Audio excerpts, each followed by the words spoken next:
चला हवाई उद्या हा कार्यक्रम संपन्न होतो.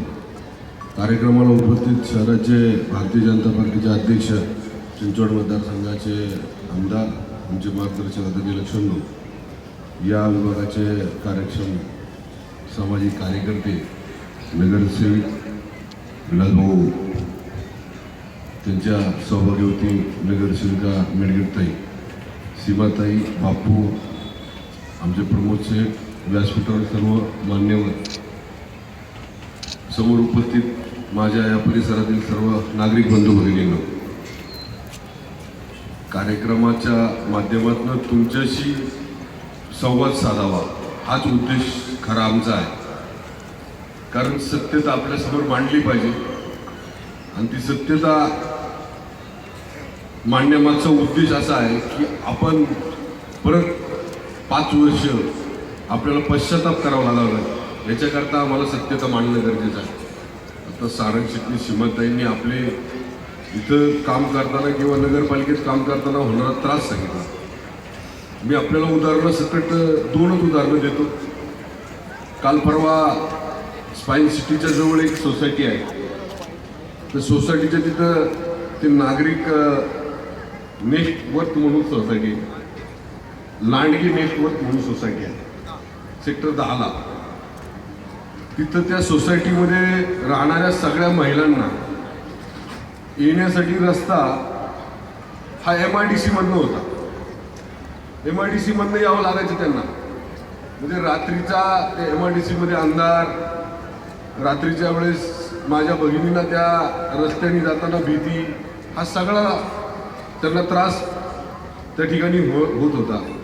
बरं, हा त्रास काय आत्ता नव्हता होत, मी आमदार झाला नव्हता होत.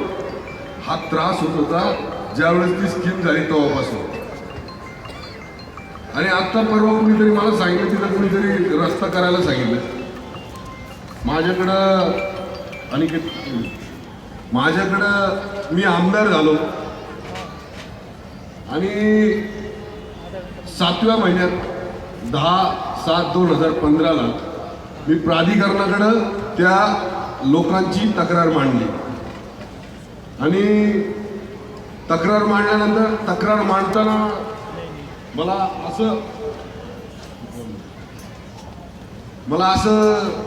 मी तिथं असं सांगितलं की त्या सोसायटीला जर रस्ता MIDCत नाही तर त्या नागरिकांच्या सुरक्षिततेच्या, माता भगिनींच्या सुरक्षिततेचा काळजी कोण घेणार.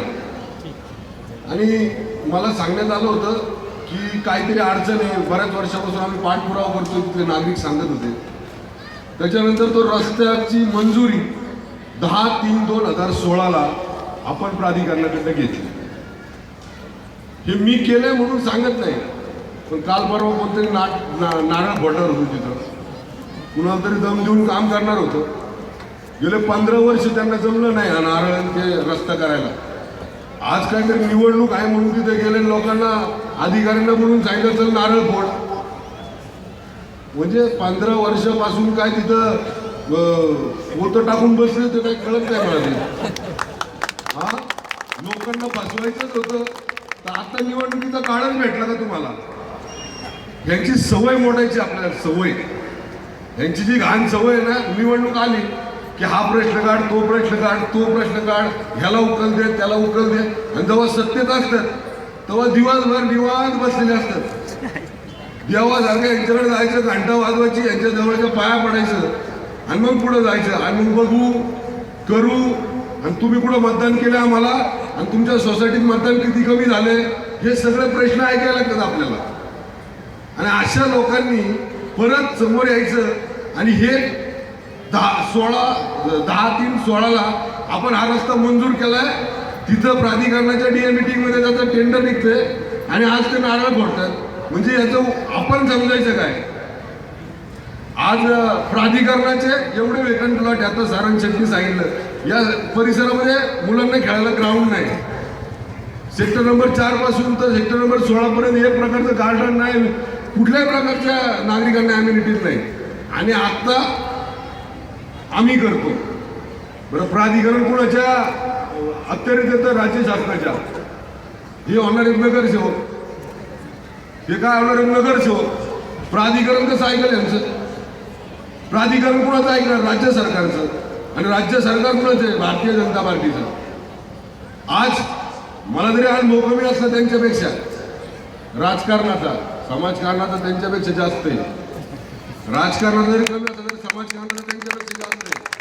मला पण वाटायची भीती, काम होतील नाही होतील, पण राज्य सरकारनं त्या सेक्टर नंबर 4 पासून तर सेक्टर नंबर 16 पर्यंत 6 प्लॉट महापालिकेकडे हँडओव्हर केले आणि त्याच्यावर काम चालू आहे आपलं. इथं खाली संतनगरला आपण काल मी एका तुषारच्या कार्यक्रमात सांगितलं, संतनगरला आपण गार्डन तयार करायला घेतलं. भाऊ, संतनगरला आपण गार्डन तयार करायला घेतलं. त्या गार्डनचं पूर्ण डिझाईन तयार झालं, टेंडर तयार झालं. आयुक्तांनी सांगितलं याच्यावर बजेट कमी आहे. बजेट कमी आहे म्हणून मी काय केलं, आपल्याच एका कामातलं बजेट वर्ग करण्यासाठी स्थायी समितीच्या समोर विषय ठेवला. त्याची सगळी डिझाईन तयार झाली. आयुक्त साहेब तयार झाले, ठीक आहे करून घ्या. बऱ्याच वर्षापासून त्या ज्येष्ठ नागरिकांची मागणी होती, ते गार्डनचं काम तयार करायला घेतलं. फक्त महेश लांडेंनी भारतीय जनता पार्टीमध्ये प्रवेश केला म्हणून ते काम थांबवलं. बघू, फक्त महेश लांडेंनी भारतीय जनता पार्टीमध्ये गेला म्हणून. म्हणजे त्यांना लोकांच्या प्रश्नाची काही घेणं देणं नाही. त्यांना महेश लांडेची घेणं देणं आहे, सारंग शेठची घेणं देणं आहे. त्यांना काय घेणं देणं नाही तर समोर होऊ द्या त्यांचं, आमचं काय व्हायचं. पण त्यांना एवढी विनंती आहे, त्यांना माझी एवढी विनंती आहे, तुमच्या माझ्या भांडणामध्ये माझ्या बिचाऱ्या नागरिकांचं नुकसान करू नका. त्यांनी काय तुमचं घोडं मारलेलं नाही, तुमचं काय घोडं मारलंय महेश लांडेंनी मारले. मग त्याच्यासाठी त्या लोकांना त्रास देऊ नका. तुम्हाला काय राग काढायचा तो माझ्या डोक्यात घालून काढा, पण ते काम वाढवून लोकांची नुकसान करू नका, ही माझी विनंती आहे.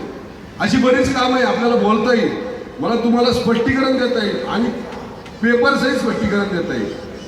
खोटं बोलणं, रेटून बोलणं याच्यापेक्षा व्यतिरिक्त काहीच केलं नाही.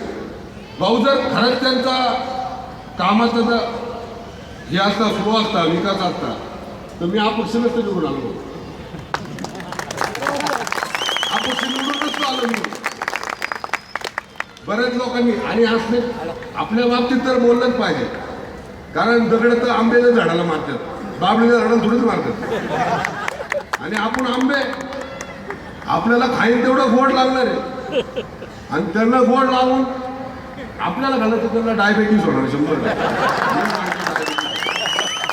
कारण बघणारावरचा परमेश्वर आहे, जो चांगलं करतो त्याला अपक्ष सुद्धा निवडून देतो, आणि जो वाईट करतो त्याच्या मागं अख्खा बारामती असू द्या तरी त्याला कोणी निवडून देतो. त्याला अख्ख्या पिंपरी चिंचवड शहरामध्ये, पुणे जिल्ह्यामध्ये, नवे अख्ख्या महाराष्ट्रामध्ये या आपल्या माझ्या सगळ्या तुमच्या बंधू भगिनींचं नाव तिथं काढलं जातं. का काढलं जातं सांगा बरं? कारण या माणसाला तो लाभंग येत नाही, या माणूस कधी हरिपाठ वाचत नाही, तरी सुद्धा लोकांनी याला निवडून का दिला? खरं कारण हे, कारण लोकांना अभंग पाठ करण्यापेक्षा, म्हणून दाखवण्यापेक्षा त्या आचरणात असलेला माणूस जास्त आवडतो, म्हणून लोकांनी हे खरं कारण आहे. आणि माझी जनता, माझ्या भोसरी मतदारसंघातली जनता ही इतकी सुज्ञ आहे की ती काम करणाऱ्याच्या मागच येणार आहे. आमचे विलास भाऊ असतील, आमच्या सीमाताई असतील, आमचा तुषार असेल, आमचा योगेश असेल, आमची सगळी मंडळी असतील, जी भारतीय जनता पार्टीच्या माध्यमातून समोर येतील त्यांच्या मागं पूर्ण ताकदीने शिकली राहतील, एवढा ठाम विश्वास या ठिकाणी व्यक्त करतो. आपला जास्त वेळ घेतल्याबद्दल क्षमा व्यक्त करतो. या ठिकाणी थांबतो. जय हिंद, जय महाराष्ट्र.